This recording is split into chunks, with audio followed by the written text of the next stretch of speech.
नमस्कार मु Shrimati Binati Satapathy teacher saint Xavier high school आज ओडिया क्लास को स्टैंडर्ड 1 एवं स्टैंडर्ड 2 रो समस्त शिशु भाई भौणी मानक मु स्वागत एवं अभिनंदन जनाऊँगी पिला माने आमे आज ये ओडिया क्लास रे जो पाठटी को पढ़िबा ता विषय रे मु गोटे छोटिया गीतटे गाउची तुम मैंने समस्ते मन देकरी शुण है मो गीतटी शुणी सारा पर तुम निश्चय जापर आम आज क्यों विषय पढ़ा ताले गीतटी शुण।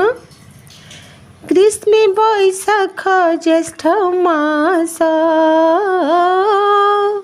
प्रचंड रौद्र परकाश वर्षारे आषाढ़ श्रावण मेघ बरसे घन घन भाद्र आश्विन शरत रे निर्मल शोभा जगत रे हिमे कार्तिक मार्गशीर राति रे पड़ई शिशिर शीतरे पौष माघ मास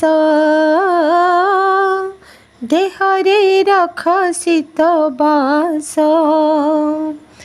फाल्गुन चैत्र बसंत रे मृदुमालय मन हरे फाल्गुन चैत्र बसंत रे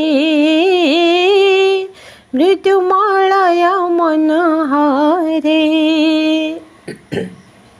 गीतटी शुणिल आ गोटे गीत शुण। एक बरसरे पड़े ऋतु छगोटी ऋतु मनकर नाम शुण गोटी गोटी ग्रीष्म परे वर्षा आसे तापरे शरत हेमंत परे आसई शीत जे बसंत अनुभव करू आमे ऋतु तीनी गोटी ग्रीष्म वर्षा शीत तार नाम जे जानटी। पिला माने मो गीत शुणिल तो ताले बे जान परथिब आमे आज को विषय पढ़िबा। आमे आज जो विषय पढ़िबा से विषय होची वर्षक 12 मास आउ 6 ऋतु है। गोटे वर्ष रे 12 मास पड़े एवं 6टी ऋतु पड़े। आमे आज 12 मासर ना जानिबा 6 ऋतुर ना मध्य जानिबा है कि।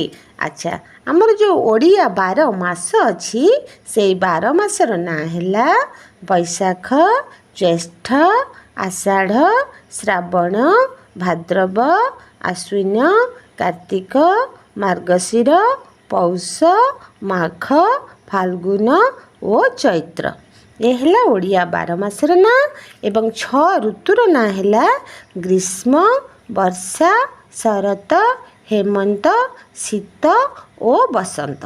पिला माने ये है ओडिया 12 मासर ना एवं 12 मासरे पड़ुथिबा 6टी ऋतुर ना किंतु 6 ऋतु मध्यरु आमे मुख्यतः 3टी ऋतु को अनुभव करूँ। से 3टी ऋतु कौन ना ग्रीष्म वर्षा और शीत। ग्रीष्म वर्षा और शीत ऋतु को आमे मुख्यतः अनुभव करूँ। पिला माने 12 मास एवं 6 ऋतु 2 मास को नहीं गोटे ऋतु होता है। ताले एबे आमे जानिबा को मास को नहीं को ऋतु होता है। बैशाख और ज्येष्ठ मास को नहीं है ग्रीष्म ऋतु आषाढ़ और श्रावण मास को नहीं वर्षा ऋतु भाद्रव और आश्विन मास को नहीं शरत ऋतु कार्तिक और मार्गशीर मास को नहीं हेमंत ऋतु पौष और माघ मास को नहीं शीत ऋतु फाल्गुन और चैत्र मास को नहीं बसंत ऋतु होता है। आमे जो मुख्यतः 3टी ऋतु अनुभव करूँ ग्रीष्म वर्षा और शीत से विषय टिके जानिबा। ग्रीष्म ऋतु रे कौन हुए ना प्रबल खरा हुए प्रचंड गरम हुए असह्य गरम सही न पारी लोक माने कौन बहुत हैरान हुअन्ति देहरु झाल गम गम हुए सेई मासरे कौन हुए ना आमको हल्का पतला ढिला सूता पोशाक पिंधिबाई कौन हुए इच्छा हुए से आम पतला ढिला एवं सूता पोशाक विशेष करी कौन परिधान करिथाउ।